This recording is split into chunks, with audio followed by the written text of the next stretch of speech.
Tommaso Francesco DiSalvo, as Tom DiSalvo was named by his parents upon his birth in Bagheria, Sicily in 1945, is remembered as a self-taught artist whose works evoke the past and comment on the present, opening an ongoing dialogue toward the future.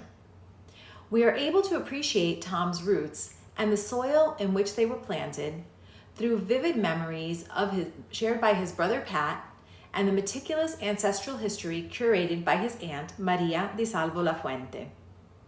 She traces the DiSalvo family back to the initial transatlantic crossing of their Sicilian paternal grandfather, Francesco, and their Neapolitan grandmother, Gelsomina, in 1907 and 1909, respectively.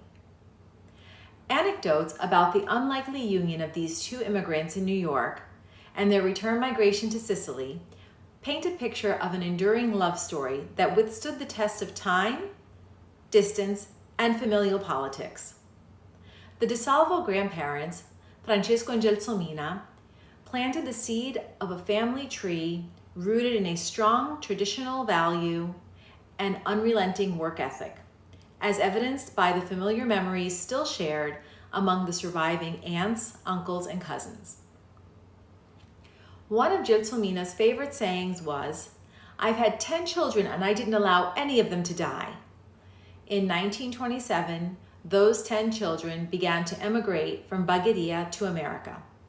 When Tom, his parents, and his brothers, Pat and Giacomo, finally arrived in the United States in 1955, it was a cause for public fanfare worthy of media coverage.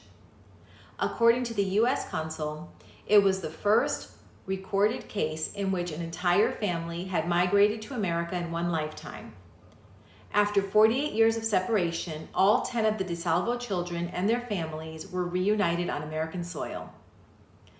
Tom and his brothers, a fourth brother Peter was born in 1957, spent their youth in New York and Wisconsin.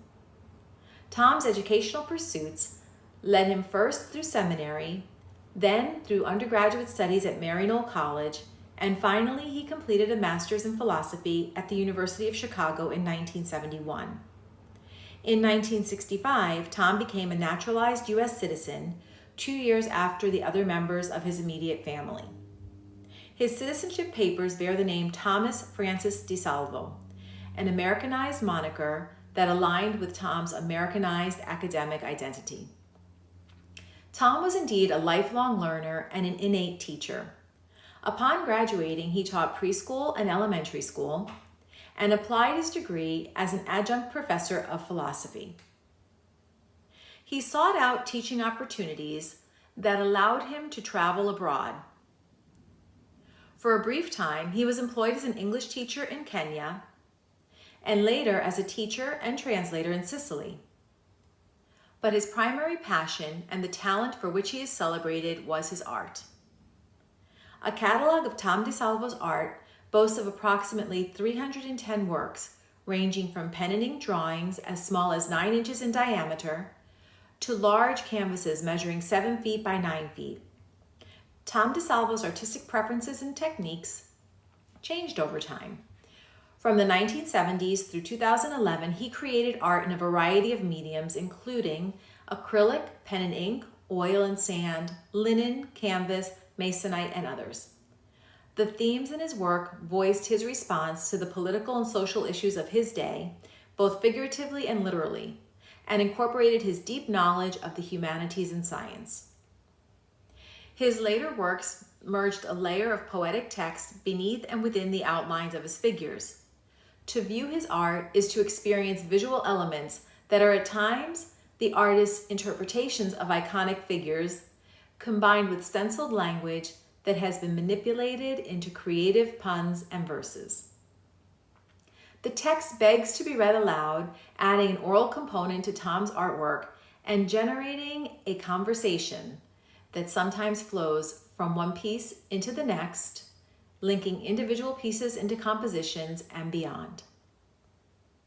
Tom DiSalvo promoted his art worldwide.